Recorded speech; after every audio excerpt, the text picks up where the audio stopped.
Hi guys, welcome back to my channel. This is the first episode of the Big Blue House, the podcast. In this episode, I'll be sharing some tips on how to be a good guest. Yep, you heard that right. How to be a good guest. Recently, I've seen a lot of videos being posted on how to be a good host this holiday season, but being a good host would be much less stressful if we had good guests, right? So keep in mind that these tips are preliminary and you can definitely do more as a guest. Comment down below something that you do as a guest or something memorable a guest has done for you. Okay, so let's start from the beginning, the invitation. Being a good guest starts with how you react to an invitation. Rather than being like, oh man, they're calling us again, you should thank the individual for the invite. They're inviting you to be a part of their happiness. And if you need to double check your availability or confirm later, then let them know and do so in a timely manner. Confirm your attendance and the number of people coming from your household. Don't leave your host hanging. Also, at this time, you can ask the host if you can bring something to share, whether it's something you make or something you buy, a side dish or a dessert perhaps. You can never have too much dessert.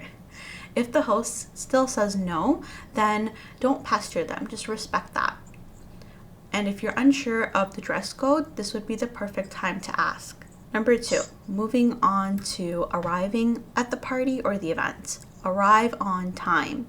Arriving on time doesn't necessarily mean, hey, the party starts at 5, so I'm going to be there at 5. Be there about 5:10, 5:15, but relatively arrive on time. Also, it's a nice gesture to bring something with you.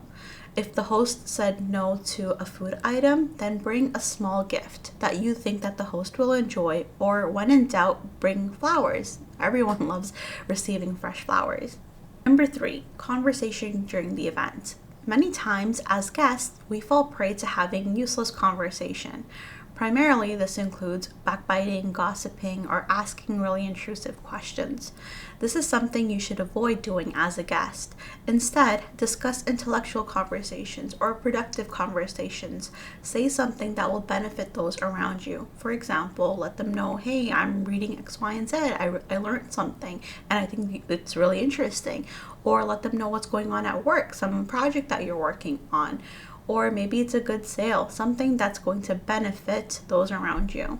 On to number 4, time to eat, the moment that everyone's been waiting for. So regardless of what's offered to you, you should appreciate it. Thank the host for preparing the spread. As a guest, sometimes you might not like the food that you see, and in that case, just refrain from taking that item. Don't say, oh, you made this? I don't really like that. Also, make sure to be considerate of everyone. Let's say there is something that you really enjoyed, let everyone have some. And lastly, number 5, time to go.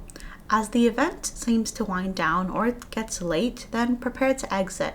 The host has been working hard all day, so be respectful of their time. This is especially important if the host has young children or if it's a weekday. Alright, there you have it, folks. Those are my 5 tips on being a good guest this holiday season. Let me know in the comments below. Do you agree with these? Do you disagree? Is there anything that a guest has done for you that was very memorable? Or is there something that you do as a guest? Alright, I'll see you in the next one.